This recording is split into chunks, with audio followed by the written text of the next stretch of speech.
Ano to kabayan? Uy. Uy, alam mo yan.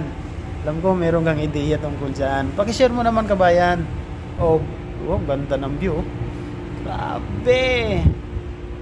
Sabi, balik tayo doon ano? No, so yan ginagamit natin yan para pag-secure ng ating barko ano. So, halimbawa, meron tayong operation, yung tinatawag na ship to ship operation ano. So, familiar ka ba diyan kabayan ano? Yung ship to ship operation ano. Yan ay madalas na nangyayari.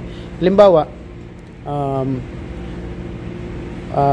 ganito ano, yung meron tayong operation na yung bunkering ano, yung magkakarga tayo ng fuel ano, mag-intake tayo ng fuel galing sa barge ano. So yung isang barko didikit sa atin at diyan nila isasabit o itatali yung kanilang mga lubid. O ano nga ba yan kaibigan ano?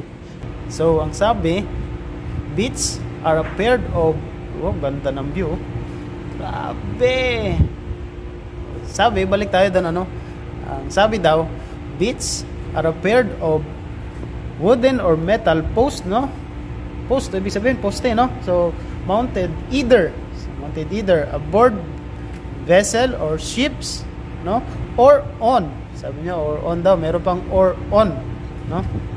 Warp.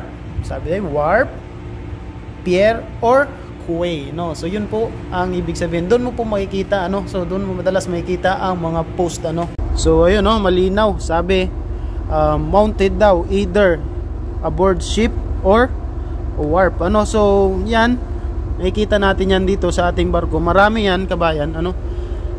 Meron dito sa gitna ng barko natin, meron din doon. Syempre meron din doon sa forward no. Ayan. Bali ano yan, kabila yan, meron silang ganito bits ano. So hindi lang sa ano lang kabayan, hindi lang sa ano natin makikita, hindi lang sa bunkering natin yan ginagamit no. So kahit anong operation na basta ship to ship operation, ginagamit natin yung bits na yan ano. So ano yung sabi diyan, bits you used to secure ropes or mooring line ano, to secure the vessel ano. Yan po yung gamit niya ng ating bits no. So kahit anong klaseng operation kabayan no, basta ship to ship operation na halimbawa didikit sa atin yung barko, ginagamit yan. Katulad ng hindi lang yung sa bunkering operation, pwede rin din sa halimbawa magre-receive tayo ng mga stores no, or provision no. Yung mga barko, mga barge na didikit sa atin, dyan nila sinisecure or dyan natin sinisecure yung kanilang mga lubid ano, para hindi lalayo yung barko, yung barge sa atin ano. So yan po yung purpose ng ating bits ano, used to secure mooring line or ropes ano.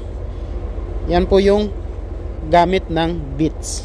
Alright, so hopefully meron naman po akong na-share na kaunting kalaman para sa inyo ano, at meron din po sana akong na-inspire kahit paano. So please kung nagustuhan mo po ang video na to, please paki-hit naman po ang like and follow button at paki-share na rin po para mas marami pang mabot ang ating video. Yun lang po at maraming salamat. See you in our next video.